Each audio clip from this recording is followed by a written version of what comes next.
Hello YouTube, welcome to the Real Review. I'm your host and creator of this channel, Andy Hong. Now, this video is long overdue, but I'm going to talk about my thoughts on Wonder Woman in films in DC Cinematic Universe, and what I think about Gal Gadot as Wonder Woman. I just want to let you guys know that I plan on watching the Batman vs Superman film pretty much no matter what. Oh, and just to let you guys know that this is all scripted, because there was so much I want to say that I was afraid I was going to forget it all, so I wanted to type this down so I would, you know, talk about it. So, anyways, first off, I want to thank the first 7 people who subscribed to me. I am very grateful for your support. I especially want to thank my friends on Facebook who supported and liked my comment on doing the real review. Also, thank you to my Facebook friends who clicked on the link and are watching this video. So the topic for today is Wonder Woman in films. But before I get to that, I want to note that there was a TV show called Amazon that was going to be developed by the CW. If I remember right, it was going to be about Wonder Woman before she became Wonder Woman. So pretty much the Smallville version of Wonder Woman. Somewhere in, I think it was the middle of 2013, it was put on hold. Now, this is my speculation, but I think it was put on hold because Warner Bros. Slash DC were having plans to use her in the DC Cinematic Universe. Warner Brothers slash DC has this tendency to not use the same characters on the TV universe and the cinematic universe at the same time. So I think Warner Brothers and DC were like, you know what? Let's let's put the let's put this on hold and see how Man of Steel does.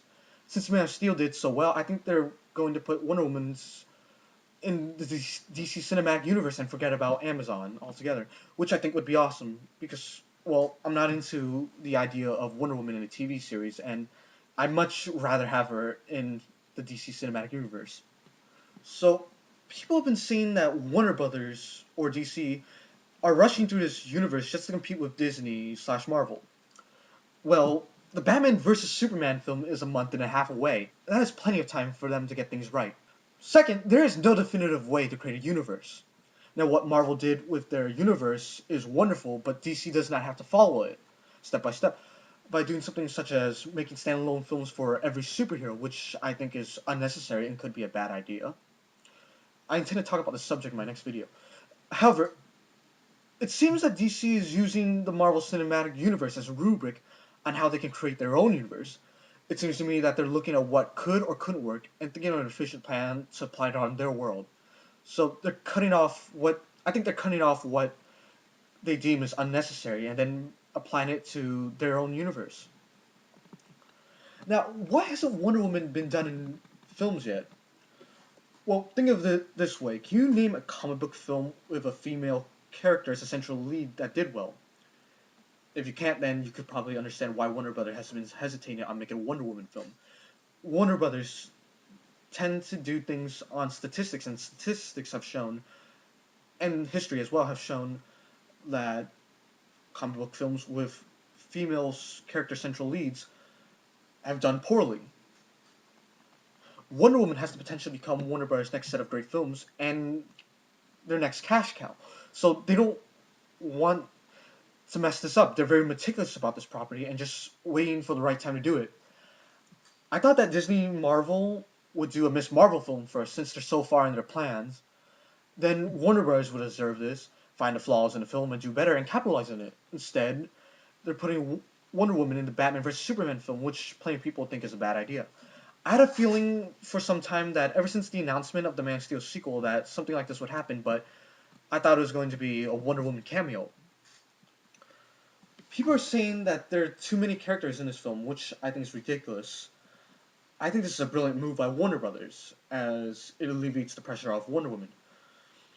To me, it seems that Warner Brothers is using Wonder Woman as a test drive to see if she can star in future films, which, again, is a brilliant idea. Maybe they plan on doing a Wonder Woman standalone film after the Man of Steel sequel. I still think that the Man of Steel sequel is still going to center around Batman and Superman, so I think Wonder Woman is going to be a supporting character in the film. Now, as for my thoughts on Gal Gadot as Wonder Woman, I think she's a terrible casting choice. So, first off, I'm going to start off with the positives to Gal Gadot.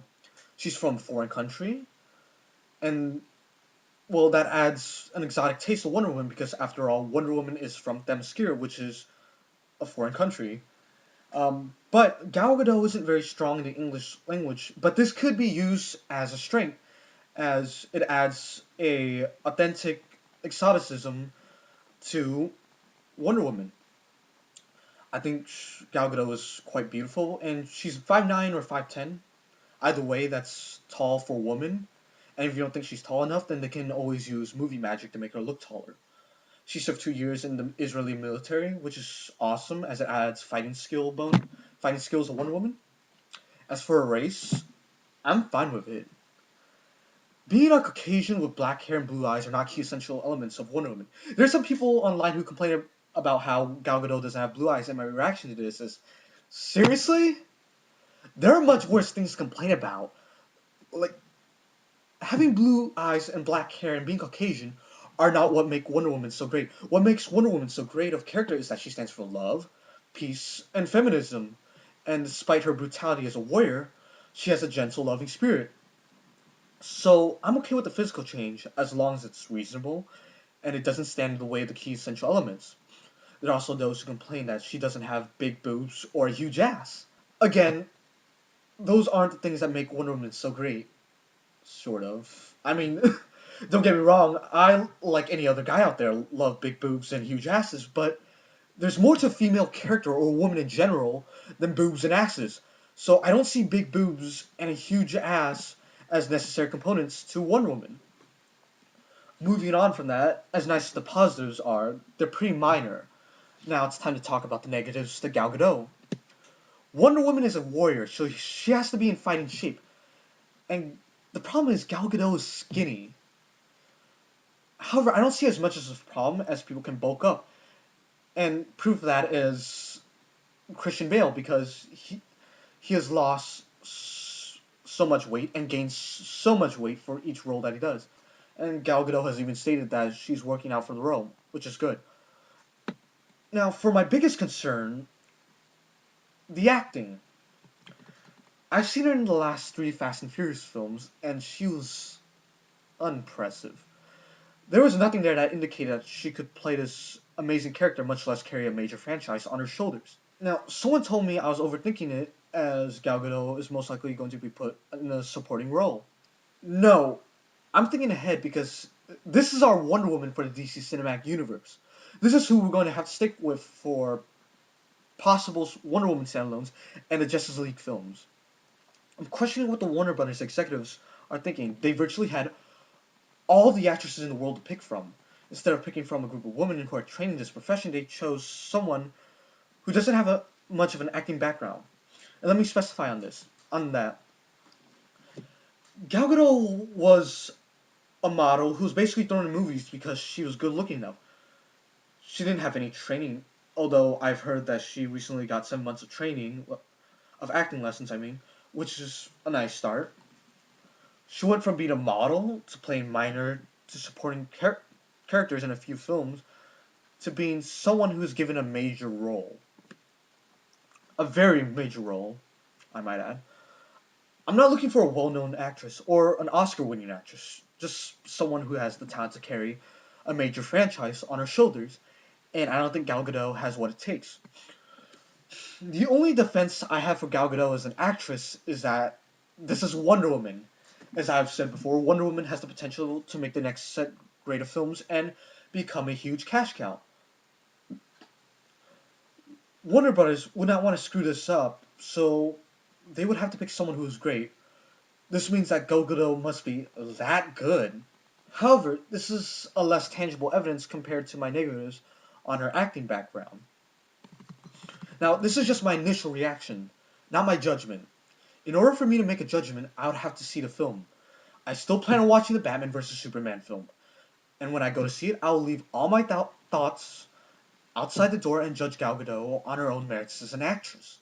I'm open to the possibility that she might blow my mind away, and I really hope she does. I'm hoping against hope that she proves me wrong, and that what the Warner Brothers executives saw in Gal Gadot is true. Now, she can be recast, of course, although I would prefer for the actress that Warner Brothers chooses to be Wonder Woman in this universe to be the only actress. But if she really does terrible as Wonder Woman, then I hope they recast Wonder Woman. Who would I want to be Wonder Woman? Well, like plenty of people, I wanted Jamie Alexander, although I would understand if Disney/Marvel have obstructed her from doing so. My other choice would be Bridget Regan, but I could see why she has little chance of doing this, as she mostly does TV, and generally, TV actors have a very tough time transitioning from TV to films. However, she has done live theater, and I tend to think that actors who do live theater are pretty legit actors. Also, I loved her character. I love Bridget Regan's character in Legend of the Seeker, and I saw a lot of Wonder Woman in her character. Another good choice would be Jennifer Lawrence, but I might be saying this because she's my most favorite actress, and I have a massive crush on her. I was not into the idea of this at first, as she seems too young for the role, but she has been in movies with actors and actresses who are significantly older than her, and she has been able to bring the essence of maturity into her roles. Examples of this would include The Silver Linings Playbook and her most recent film, American Hustle. She's also an Oscar winning actress, which is an awesome thing. So, anyways, I hope you guys enjoyed this video. Please, I hope you guys enjoyed this video. Please like, comment, subscribe, and share. Again, I appreciate all the support, and thank you to all my friends who subscribe to me. So until then, see ya.